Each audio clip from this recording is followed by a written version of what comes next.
Stephen Covey. We got to meet him. That was Stephen Covey, wasn't it? Yep. Awesome. Okay, that's a Stephen Covey phrase. Keep the main thing, and that's what we're going to be doing in Dallas. Guys, welcome to the training session of our call. This is part 3. This is a continuation of our final expense best practices. These have been recorded. You can go back and reflect. You may be joining us live. You may be watching this on YouTube right now. If you're watching this on YouTube and you're watching part 3, you don't necessarily have to watch these in chronological order, but definitely go back and check out part 1, check out part 2, and now we got part 3. With that, we're going to go ahead and get this kicked off. First thing we're going to be talking about is planning your day. Jimmy, let me talk about this for a little bit, and I know you've got some things prepared on this, and we'll kind of tag team this together if that's okay. You bet. Big thing about planning your day, guys, is being professionals.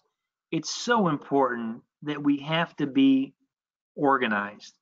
Here's the one thing that I learned very, very quickly in this business a long time ago is that you can't wing it and be successful. It just does not work. This is one of the things that preparation is definitely one of the keys to success, and having your day planned out. You have to have on your calendar those specific days. It's best if you plan your week out at least typically a week in advance to know what you're going to be doing. Now, my recommendation is to initially go old school and use a paper calendar. You can go out and buy one. The one that I really like the best is the one that they call a week at a glance. You can go to any place. You can go to Walmart, Staples, not Home Depot. What's the other depot? Office Depot, Office Max. You can get a calendar called a week at a glance. I love that calendar. The other thing that I recommend is initially when you're getting started is break your day down into bigger blocks of time. As you get really good at this, you can start breaking it down into hourly details, and then even shorter than that, 10 minutes or even 15-minute days or 15-minute increments in your calendar.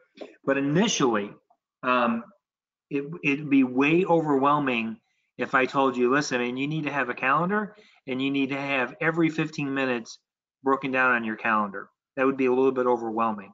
So to make it easy, have it broken down into 2 or 4 hour blocks of time and have that planned out. Have your day planned out when are you going to be prospecting? If you plan on having preset appointments, as an example, on Monday, you better be on the phone Saturday and especially Sunday evening to be prospecting to have preset appointments for Monday. If you don't do preset appointments, if you're strictly a door knocker, make sure that you have on your calendar the times that you're going to be out door knocking. So crucially important. Also, when you're putting your schedule together and you're planning your day or planning your week, make sure that you always put in the non-negotiables first. So if you were to look at my Google Calendar, my non-negotiables, as an example, would be this meeting. There are certain things that I have on there, like Fridays. I drop my daughter off at school. I go to church. I come home. I have the YIG call. I have the Senior Solutions call. Non-negotiables. If I have and I've been doing this call for years and years and years. I've been with other organizations that had calls. If I had a client that could for some reason only meet with me when there was a scheduled call, guess what, guys? I didn't go. I know it seems absurd and it seems counterintuitive, but that's a non-negotiable. That's how serious you have to have about planning your day. And here's what I have found out. At the end of the day, you are either scheduled or you are unscheduled.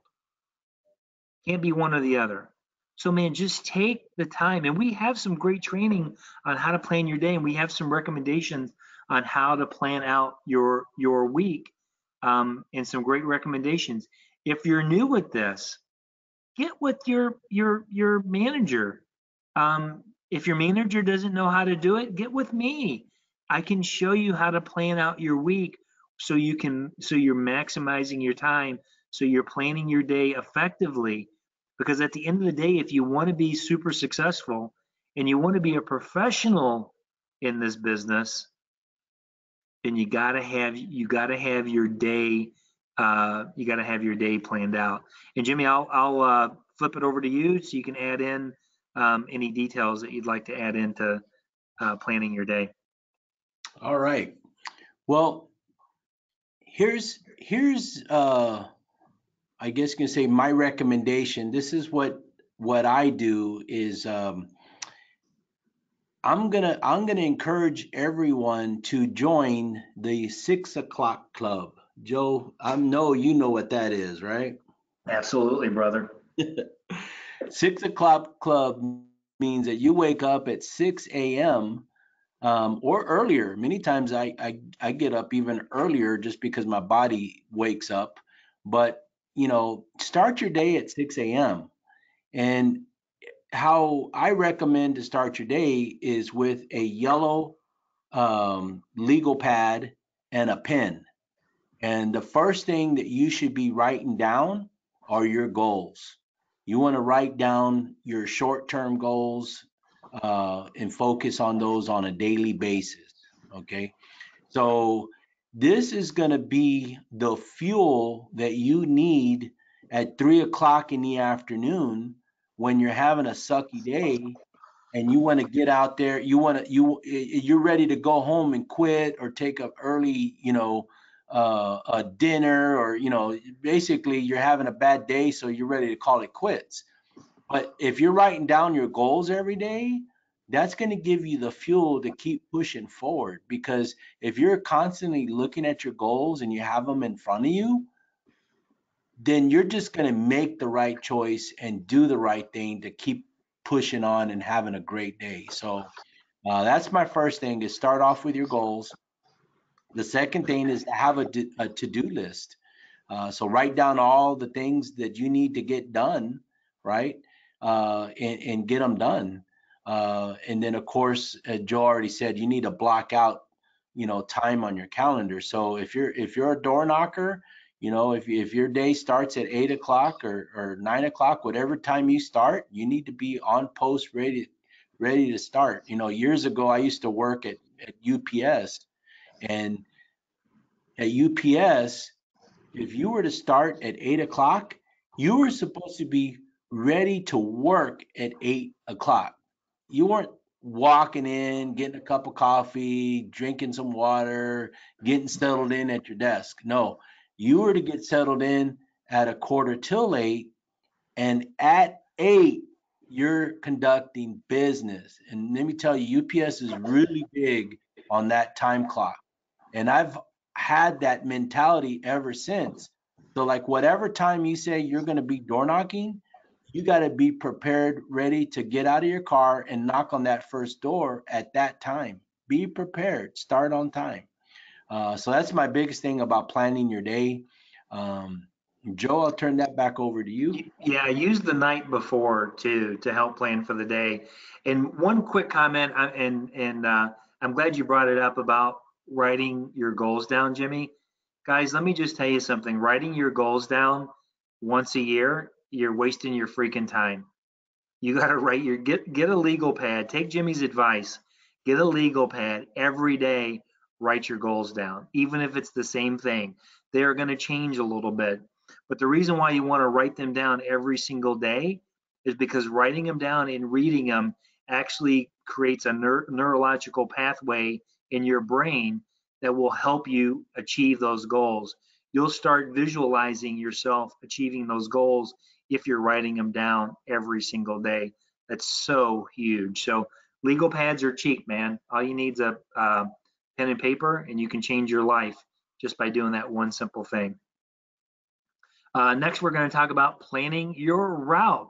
Jimmy, you're an expert at doing this, so if you don't mind, let me turn it over to you, and you can talk to the folks about how you plan your route.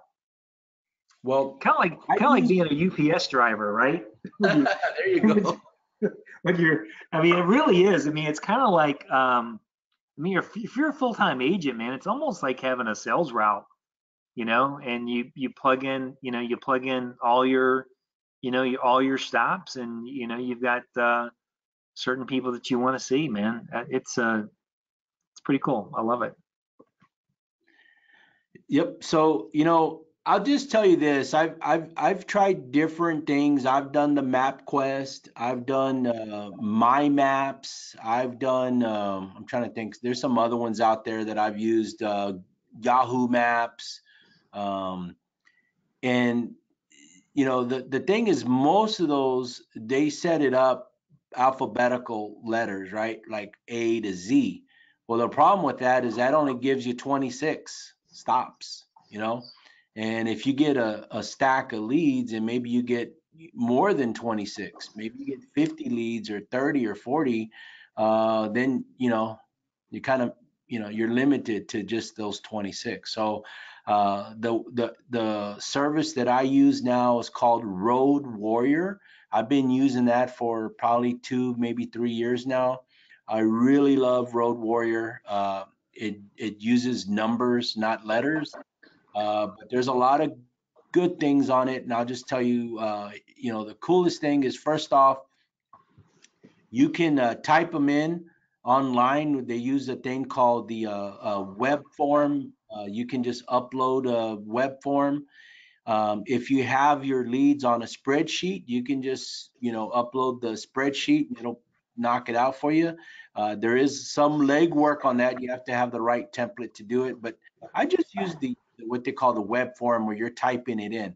The cool thing is that you don't have to type in everything. Like, as you're typing, it like kind of figures out the address for you, and then you just hit next or click it, and you know, so it starts helping you. It knows real quick. So it doesn't take very much effort to plug in all the No, it's very intuitive. Sometimes you just, you know, you type in the street address and the first few letters of the street name, and it's already popping it up.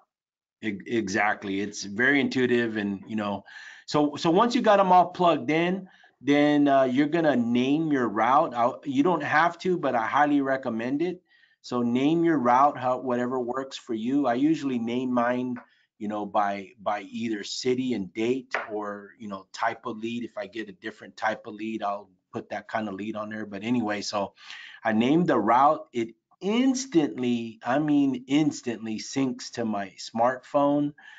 So man, I mean, boom, as soon as I hit enter, it's like already giving me the notification that I have it on my phone. And then once I have it on my phone, I go in, and I can select, you know, which one I want to start with. So maybe you know, strategically, I want to start. Typically what I do is I go to the furthest place out and I work in. Okay. So that's usually what I do. So I pick the furthest location out on the map, and then I will put the one closest to my house last, and then I sync it, right? Or I hit optimize, I should say. And then it'll optimize the most effective way to do it that way. Right? And so then I got my route, and then I just put my leads in that order. And I, you know, when I'm typing them in, I put the person's name. So it has their name and their address. And so I'm able to sort my leads in that order. And then, you know, just get cracking. You hit navigate on the person's name, and then it'll go to your navigation. Now, here's what's cool is that you tell Road Warrior what your preferred navigation app is. If you like Google Maps or Apple Maps or Waze or whichever one you have on your phone, you tell it which one you want it to default to, and it'll open up the navigation in that app. So that's pretty cool, right?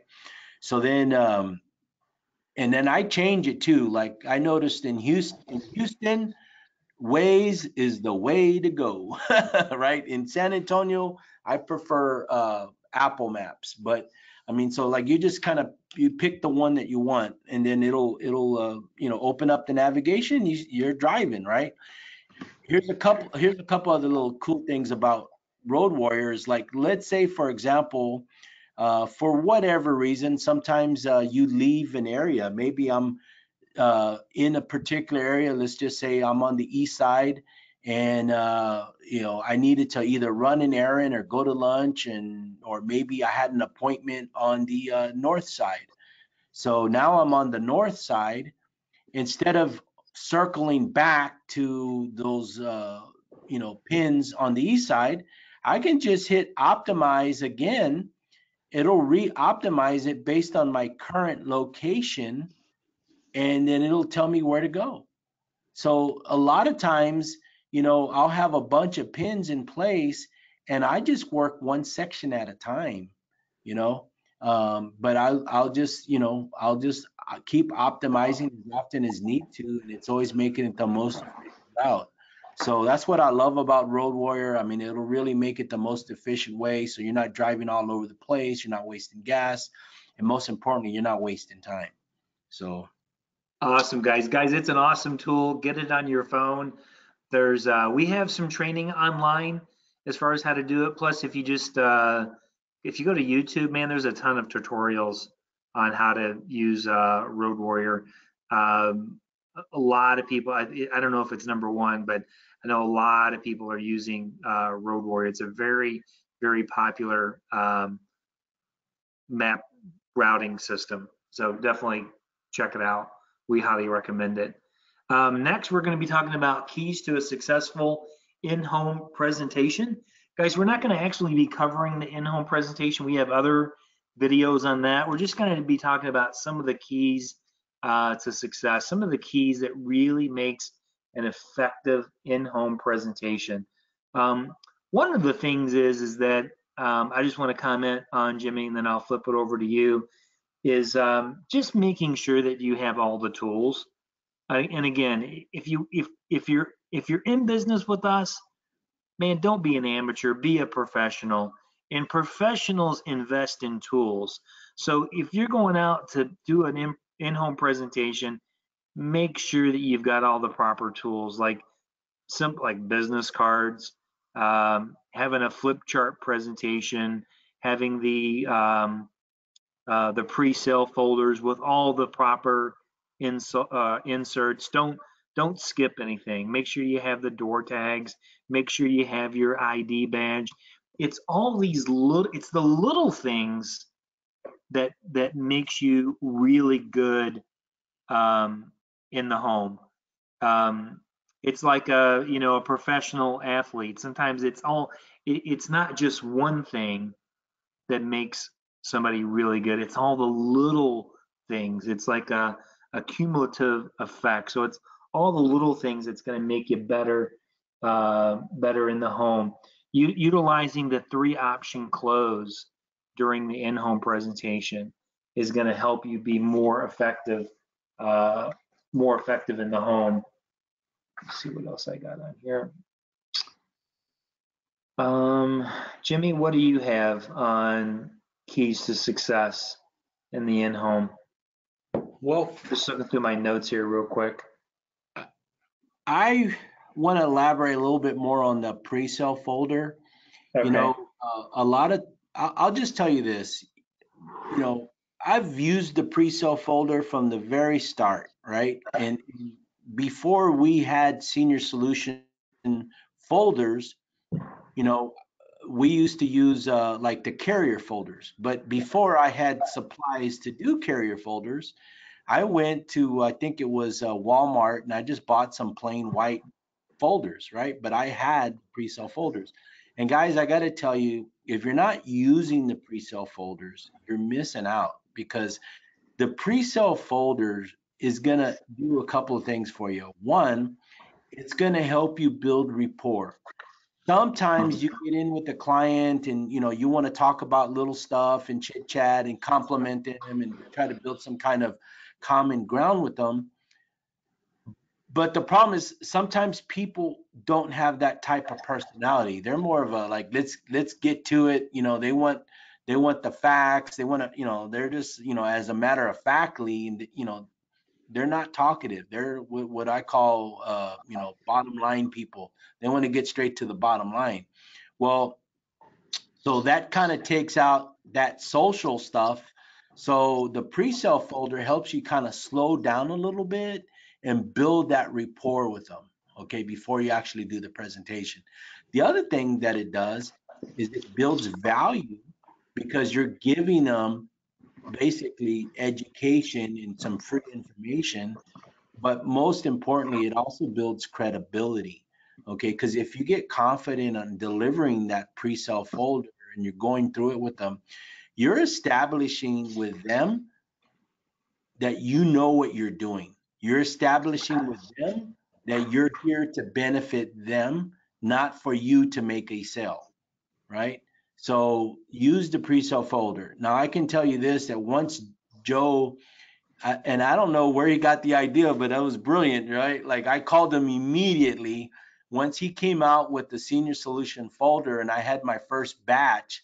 My sales, like they went through the roof. Like it was crazy how high of a closing percentage I had.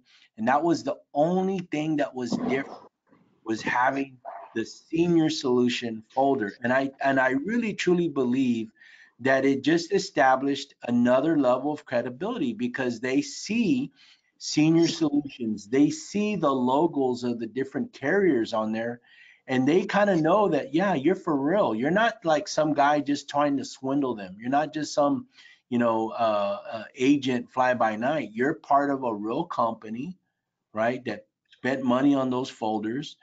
And I don't know, it just made a huge difference. Joe says just because I was more confident, but either way it worked. Yeah, confidence is key, man. A couple of things on those things too, as far as Jimmy brings up a good point, man. You know, we deal with a lot of different people with a lot of different personalities, and some people are not that talkative. So, doing the proper warm up and using these folders really is a way to get clients to open up and get them engaged in the process. Because one of the things that we're doing as we're going through the pre-sale folder is what? We're doing a lot of fact finding. That's kind of the whole purpose of that. I mean, we have the policy review. The beautiful thing about utilizing the policy review form is that you're instantly finding out whether or not they already have coverage. And my recommendation is just assume that they have coverage. Mr. and Mrs. Client, one of the things that I provide for you is a free policy review. Hey, we're going to do this, this 6-point inspection and, look through your policy and identify if there's any weaknesses and make sure that you have these guarantees. Do me a favor, can you go grab your policies? They're either going to go grab them or they're going to tell you, I don't have life insurance. Oh, no problem. Utilizing the Mutual of Omaha Memorial Guide, man, just go through that. Utilizing the asset gathering form, doing that fact finding. And what Jimmy says is, what does it do? It builds value. So that's one of the key, I would say one of the major keys to a successful in-home presentation is not only not just doing it properly, but really adding value to the client's lives. And at the end of the day, that's what we're there for, right? We're there to add value and to put our clients in a better position than when we found them. Whether they buy a policy or not, it doesn't matter. Our job is to go in and present the information and add value. And the longer you do this, you will hone your skills and you will become an expert at the in-home presentation. That's really the key to closing sales, man. If you've got a killer in-home presentation, if you just follow we haven't said this yet, but if you just follow the senior solution system and utilize what we were doing, I promise you it will take even a novice, it will take you up to an expert level if you just follow the system and keep honing those skills. The other thing too is just remember, man, it does not have to be a perfect in-home presentation. Okay, especially if you're new, it can be overwhelming to think that, oh my God, I got to remember everything. You do not. In the beginning, you're probably going to skip a few steps. It's okay. Don't worry about it. The client doesn't know that you skipped a step or two. The important thing is that you're following the process. You're doing the bond and report. You're doing the pre-sale folder. Then you're doing the asking the questions, finding out the client's why. Then you're transitioning into the flip chart. It's all, if you follow our system, it's all very, very, very natural. And we've got some amazing training on the in-home presentation. So if you're new to Senior Solutions or you're watching this on YouTube and you want to find out more about the in-home presentation, just go to YouTube, type in Senior Solutions in-home presentation, and there's some great videos and tutorials on exactly how to do the in-home presentation. Jimmy, anything else you want to add to this before we move on? Yeah, I want to point out a couple of things. Awesome. Make sure that you are asking them. We talked a little bit about this last week, but I just want to reiterate it. Make sure you're asking them, why did they fill out the card and send it in? You can preface that by saying most of the time people tell me they mailed in the card because they simply just don't want their family to have that financial burden when they pass on. Why did you fill out the card? And get that, because that's ammunition. I always refer back to a Tom Hopkins book I read like maybe 35 years ago. And Tom says, think of the gathering information like you're putting bullets inside a revolver, because later you're going to shoot those bullets back at the individual to help you close that sale. So when you find out and you gather information, they tell you why, you're putting a bullet in the chamber so that if you have to, you can remind them of their why later. So I think that that's really key to the in-home presentation. One other key point is make sure you don't skip steps in the in-home presentation. Okay, I think that that is really key. Let's see what else. Without covering the in-home presentation, I think those are just the key bullet points, Joe. Awesome, guys. So again, this is best practices. These are some key things on the in-home presentation. We're not actually doing the in-home presentation. We've got other videos on that. We are going to cover some basic in-home objections. Now, here's the thing about the Senior Solution system. If you're doing a proper in-home presentation, you're going to eliminate the majority of the objections before you get to the end. That's the whole purpose of the in-home presentation, is as you're going, you're finding out, do they already have coverage? This way you don't want to wait to the end and then they say, well, I already have life insurance. I don't need this. We've already covered that. We've already did a policy review. We've already found out, we've already uncovered, have they done any pre-planning? Well, not really, but I do have a plot and a headstone. Okay, great. We found out, Mr. and Mrs. Client, are you leaning more towards burial or cremation? Well, probably cremation. I know people that already have a plot and a headstone, but they're still going to do cremation. Keep in mind, just because a person has a plot and a headstone doesn't mean they have to do a burial. They can still do cremation. If they want to be buried, they can bury the urn right there where the plot is. There's other economical options. Now, different parts in the country are a little bit different, but I know where I am. I mean, Jimmy, you tell me if it's different in Texas, man, but I'd say 75% of the people I talk to now are kind of leaning towards cremation. Is it, how is it in San Antonio? Is it more traditional, or are people going for cremation now? I say more and more people are saying cremation, Yeah. um, but I don't know. There's still a lot of people that want to be buried. I mean, so I mean, it's just a trend. I think is trending more towards the cremation. But the thing is that you still need to talk about the memorial service and those costs Yeah. and stuff like that. So Yeah, absolutely, man.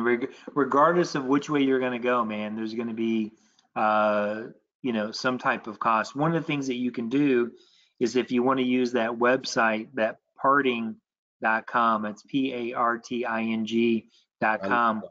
Hmm. Yeah. Have you tried it yet, Jimmy? Yeah, I love that app. Yeah, it's pretty cool, guys. We covered it in a previous video, but um, you can type in the city or the zip code or where you live, and it'll pull up all the funeral homes in your area, the majority of them, the ones that have their information published. It'll pull up the what the cost is, and you can tap on it. You can show your client, say, hey, you mentioned you know um, Schmidt Funeral Home. Here it is right here. Here's the pricing from Schmidt Funeral Home, and you can really show them. As far as in-home presentation or in-home objections, um, I would say for me, Jimmy, is probably one of the most common ones. Is just, well, let me think about it. Is that the most common one that you get? Yes. Okay, all right. Um, do you want me to cover that first, or do you want to cover it? Oh, I'll let you go ahead, Joe. All right, thanks, buddy. I appreciate that. It put me on the spot. Um, but guys, as far as the I want to think about it, when it comes to overcoming objections, okay, um, it's always better to agree with your client. Okay, the last thing that you want to do is disagree and become confrontational. Okay. As an example, Jimmy says, well, I really want to think about it. And I come back and say, well, what do you mean you want to think about it? What's there to think about? That's like the dumbest thing you could ever say. Okay. Although I know sales managers that have actually taught that you should ask them, well, what's there to think about? No, of course they want to think about it. And then when Jimmy gives me that objection, he says, well, I really want to think about it. I'll say, yeah, Jimmy, I know you want to think about it. Of course you want to think about it. I mean, after all, this is going to be one of the major decisions that you're ever going to make in your life. This is really, really important. But Jimmy, let me go back, and I apologize because I probably didn't explain this very well. We first of all, we can't get the cart before the horse. Okay. Um, this is just the application process. So Jimmy, even if you wanted to purchase a policy today, I technically really can't even sell you a policy today, too. This is just the application process. All we're going to do today is actually find out if you qualify. So let me explain. And then what I'm going to do is just explain to them how the qualification process works. So, Jimmy, what we're simply going to do is I'm going to just ask you some basic health questions. I'm going to fill out a request for coverage. I'm going to send it in to the company to see if you can get qualified. And then they're going to come back and they're going to they're going to let you know if you're going to be approved or not. Or it could come back decline, or it could come back with a counter offer. And only then can you actually make a decision whether or not you want to move forward. Does that make sense? He'll say yes.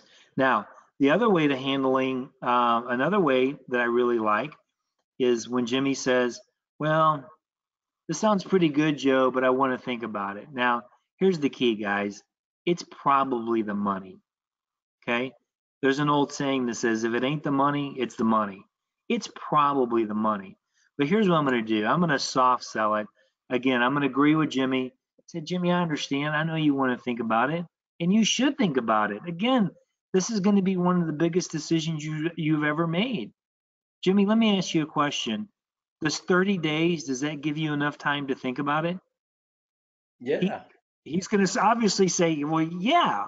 Okay, well, great. Let me explain how this works. First of all, Jimmy, my job this is just the application. My job is just to see if we can even get you approved or not. There's no money required. I don't even need to collect a check today. And then I'm just going to go explain the process of how I'm going to simply fill out a request for coverage. I'm going to send it into the company. They're going to make a counter offer. And only then will he decide whether or not he wants to move forward with it. So I think sometimes if you agree with your client, you explain the process, let them know that they can't even make a decision today, even if they wanted to. And I really like adding in, Jimmy, let me ask you a question. Does 30 days give you enough time to make a decision? They almost always say yes to that question. Well, great. Let me explain how it works. You don't have to make any decisions today. That's how I handle the I want to think about it objection. Well, How about you? Anything? I'm up Any to bat. little technique? I do a little bit different, but Okay. I do want to state this, and I think it's important for everybody to know, especially when it comes to final expense. This is a one sit presentation. This is not, you're not going to have a second shot. So just know that, okay? Just know that if you don't close it today, you're not going to get a call from this person saying, I thought it over and we're ready to move forward. That's just not going to happen, okay? So don't be fooled. Like Grant Cardone says, sell, sell or be sold, right?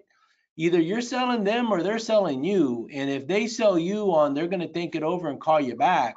You bought and you got out of the house, and guess what? You ain't never going to get that call back.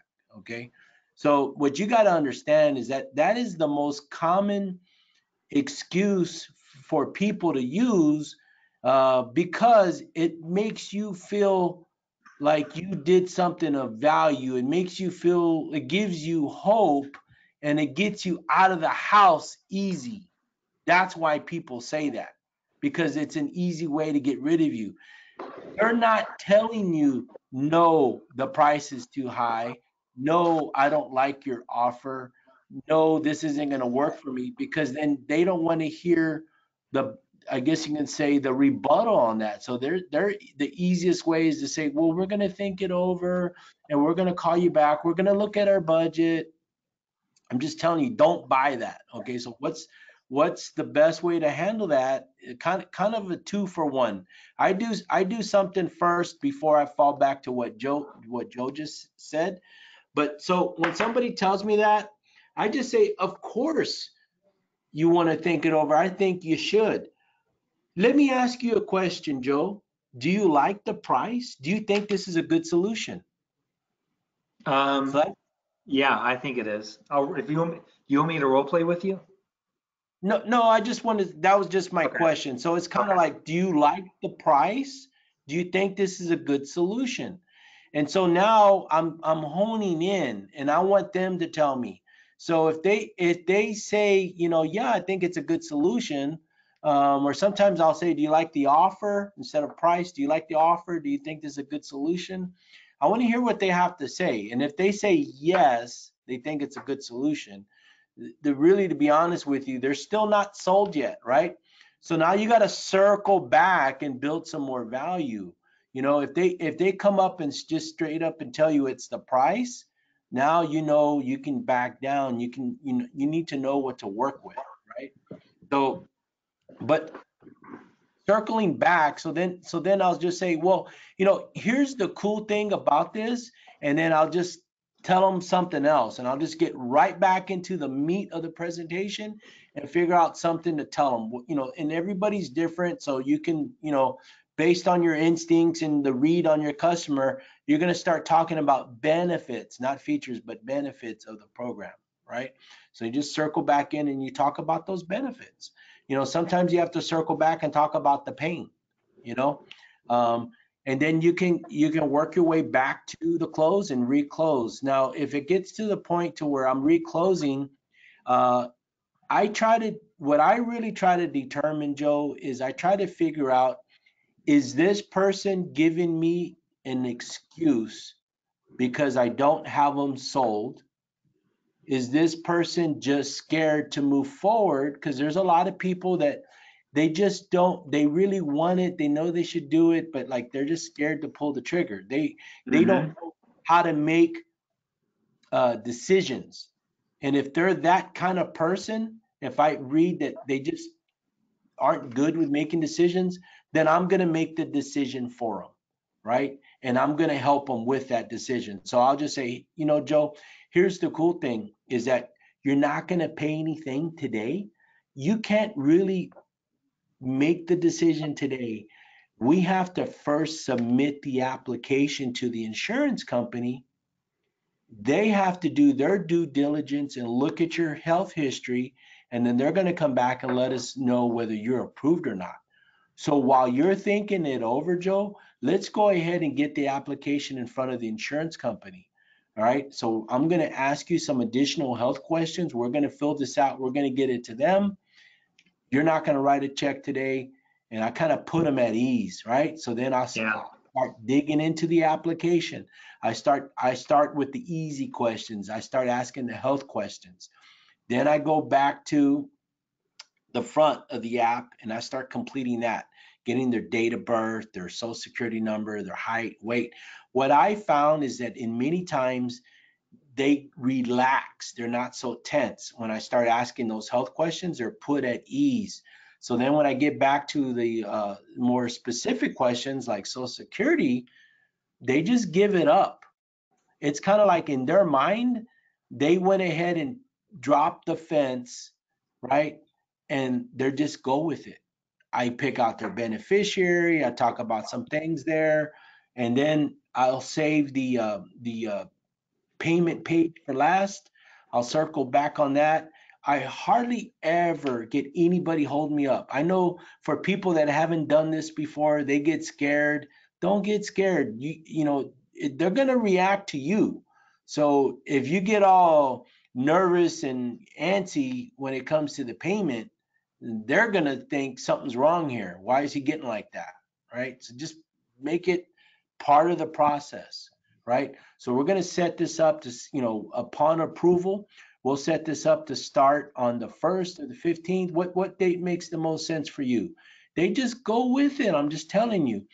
Every now and then somebody might raise the question. I'll say, well, look, this is just part of submitting the application. It's part of the process, and I'll put them, rest assured that in the event that you do decide that, you don't want to do this, you have 30 days to change your mind. To call it the 30-day free look. So the cool thing is that, you should know within a few days. So even before, the first draft, if you decide to withdraw the application, then we'll definitely do that. But if after your first payment was made and you made that decision, you still will get a refund. You got a 30-day free look. I just go over that with them. But I'm just telling you, I probably have said that maybe once or twice a year out of 200, 300, 400 cells. It's if you're using that more than that, then you're doing something wrong. So I mean, just assume the cell, help them make the decision, and move forward. Awesome, awesome. Yeah, guys, the whole the our in-home presentation is designed to make it a simple close at the end. And what Jimmy's covering with you guys is the same, pretty much the same way you would handle the objection if they don't give you if it's, well, let me talk to my kids about it. It's pretty much you utilize it the same way, right, Jimmy? Yep, it's the same. I handle it the same way. Yeah, it's the exact same close. What other objections that we may get that would be handled a little bit different? Well, Um, let me first recap on something here. okay. Anytime that they need to think it over, I need to talk to, whether it's their spouse, their kids, right? It's the same objection. So just know that. Okay. Okay. Let me see here. I can't think of any other objections right now, really, Joe. It's usually the only one I ever hear. Yeah, that's the main objection, guys. If you get really good at overcoming that one objection, like I already have life insurance, I already have plenty. I mean, if you're really following our system, you would have identified that in the very beginning and overcome that objection. Um, but you know what? At the end of the day, you're not going to close everybody. But if you follow the system and you use these best practices, you use exactly what Jimmy was talking about circling back. Because if they want to think about it, there's a good chance that maybe there's not enough value, or you haven't covered the product enough. And not necessarily what Jimmy said is not the features, but the benefits. It's cover the benefits, the benefits, and the benefits. The benefits are always the main thing. That's the most important part of the program. Are the benefits. Well, with that, Jimmy, man, let's close out and get our weekend started. I think we may have to do a continuation of best practices next week. Okay. All I right. still had we still had more stuff that I didn't think we covered in 1 and 2, but I could be wrong. I will go back and take a look and see exactly what we've covered. But everyone, again, have a great Memorial Day weekend. God bless you guys. Make it a great weekend, and thanks for joining us on this very special holiday. Jimmy? All right. See you, Joe. See you, Senior Solutions. All right, guys, everybody take care. Bye-bye.